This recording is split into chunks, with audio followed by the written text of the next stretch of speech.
Hadirin sekalian, tidak ada negara yang kuat yang tidak mampu memproduksi pangannya sendiri.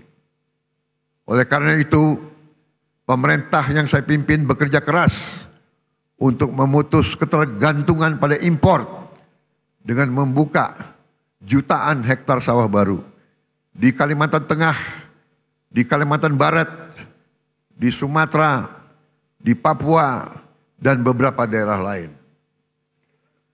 Selain melakukan ekstensifikasi, kami juga melakukan intensifikasi. Kami mendorong produksi pangan di desa-desa.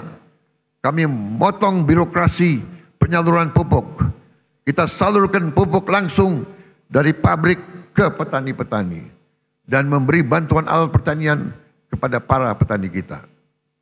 Kami juga tingkatkan harga beli gabah menjadi rupiah 6.500 per kilogram agar petani sebagai produsen menikmati keuntungan yang berarti. Hari ini kita surplus produksi beras. Stok cadangan beras nasional kita hari ini lebih dari 4 juta ton. Ini adalah tertinggi selama sejarah NKRI. Untuk pertama kali dalam puluhan tahun Indonesia bisa kembali mengekspor beras dan jagung. Saya perhatikan di mana-mana para petani tersenyum karena harga gabah stabil dan penghasilan mereka meningkat.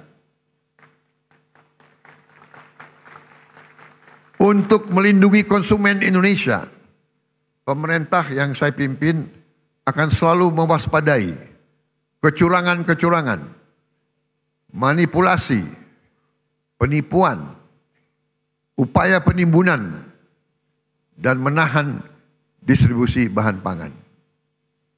Pemerintah yang saya pimpin tidak akan ragu-ragu. Kami akan selalu tegas pada mereka yang melanggar aturan. Mereka yang mempersulit kehidupan rakyat. Mereka yang cari keuntungan gila-gilaan di atas penderitaan orang kecil.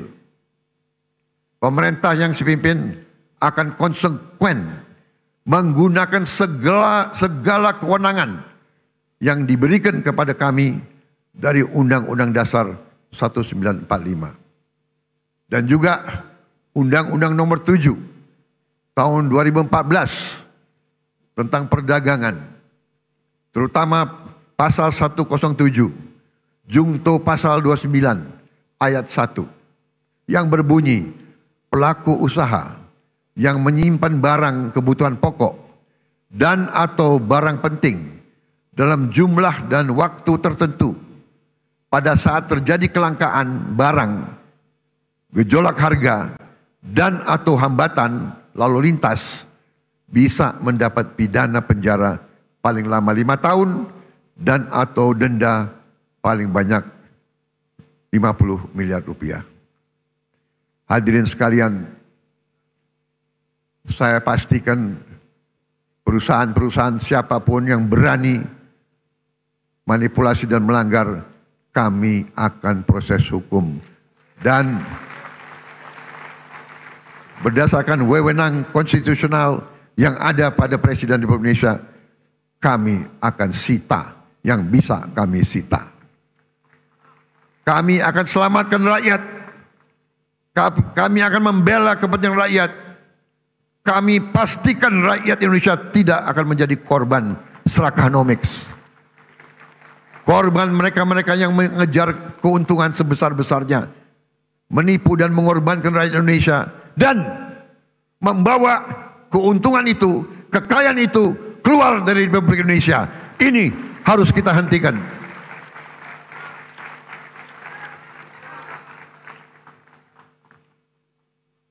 Selama saya menjabat Presiden Republik Indonesia, jangan pernah anggap yang besar dan yang kaya bisa bertindak seenaknya.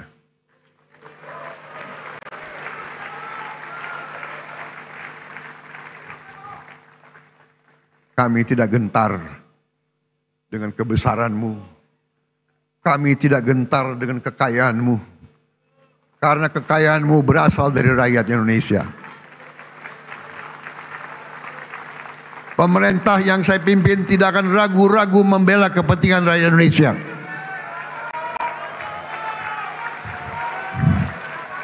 Kita akan gunakan Undang-Undang Dasar 1945 pasal 33 yang sudah sangat jelas cabang-cabang produksi yang penting bagi negara dan yang menguasai hajat hidup banyak dikuasai oleh negara.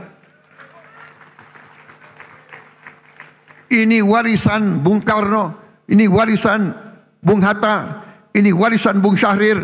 Saya yakin mereka berada di atas kebenaran. Atas dasar inilah hari ini saya umumkan,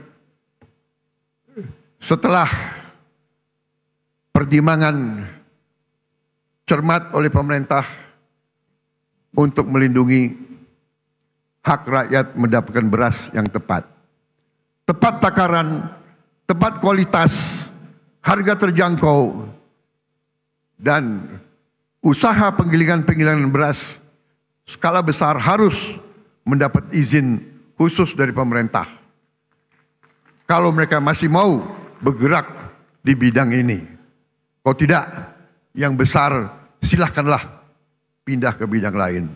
Jangan main di atas kebutuhan dasar rakyat Indonesia.